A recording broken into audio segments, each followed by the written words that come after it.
আমার কাছে মনে হয় যে এখন আমাদের যে দলটা, এই দলটা বেশ গোছানো এবং ওরা জানে ওদের কী করতে হবে। এটা বোধহয় একটা শক্তির জায়গা আমাদের দলের জন্য, এবং দলটা আত্মবিশ্বাসী। এটা শুধু এই জন্য না যে আমরা গত 3টা সিরিজ জিতেছি, সেই জন্য না। প্রত্যেক ইন্ডিভিজুয়াল ক্যাপাসিটি ওরা এখন অনুমান করতে পারে।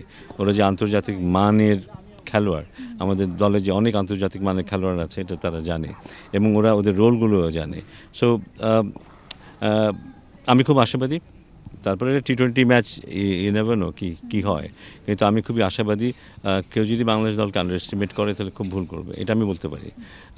আশা করবো যে বাংলাদেশ দল ভালো করবে। আমরা একটা জিনিস কিন্তু কনসিস্টেন্টলি দেখতে পাচ্ছি যে আমাদের টপ অর্ডার রান হচ্ছে। এটা কিন্তু যদি আমরা 3 মাস 4 মাস 6 মাস আগেও দেখতাম, আমরা দেখতাম কন্টিনিউসলি টপ অর্ডার ফেল করছে, কিন্তু গত 3 মাসে বা গত 2 মাসে আমরা কনসিস্টেন্টলি দেখেছি আমাদের টপ অর্ডার পারফর্ম করছে। আমাদের বোলারদের পারফরমেন্সও কিন্তু খুবই কমেন্ডেবল। ওয়ালটন বিএলডিসি ফ্যান, খরচ বাঁচে 65% পর্যন্ত। ওয়ালটন বিএলডিসি ফ্যান ছড়ায় স্বস্তির সবুজ হাওয়া।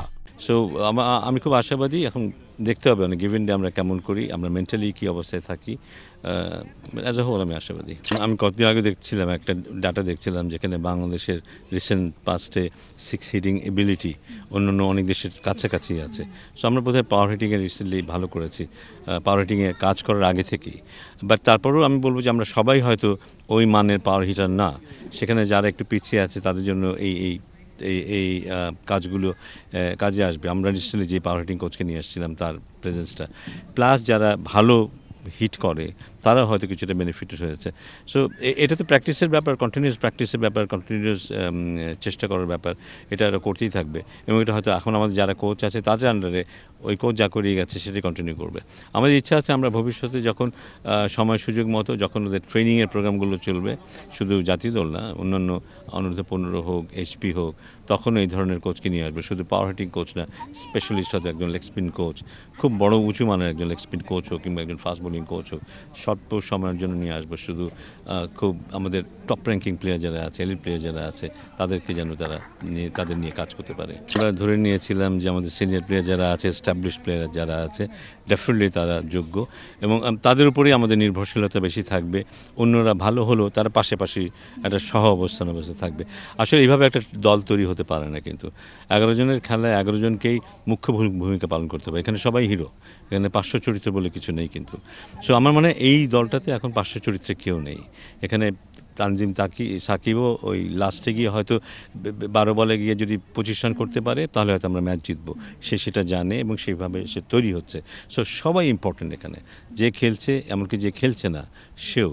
তো প্রত্যেকে যার যার রোল সম্পর্কে অবগত আছে, এবং প্রত্যেকেই সে চেষ্টাটাই করবে, এবং টিম কালচারটাই ওরকম এখন, যে কেউ সবচাইতে গুরুত্ব পেলেন না, সেটা লিটন কুমার দাসই হোক, কিংবা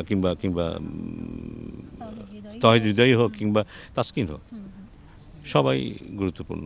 আমি যেই কনফিডেন্স দেখছি, কনফিডেন্স তো এমনি হয় না। প্রত্যেক খেলোয়াড়ের মধ্যে যে আস্থার ব্যাপারটা আছে, নিজেকে নিয়ে যে আস্থা, এবং দলে যে আবহ, ড্রেসিং রুমে যে আবহ, সব কিছু মিলে আমি আশাবাদী যে এই দলটা এই এশিয়া কাপে ভালো খেলবে, এবং এটা সবার ভালো লাগবে। বাংলাদেশের খেলা সবার ভালো লাগবে। রেজাল্ট কী হবে এটা বলা যায় না, যে আমরা কি চ্যাম্পিয়ন হতে পারবো কি পারবো না, এটা আমি জানি না। এইভাবে বলাটা খুব মুশকিল।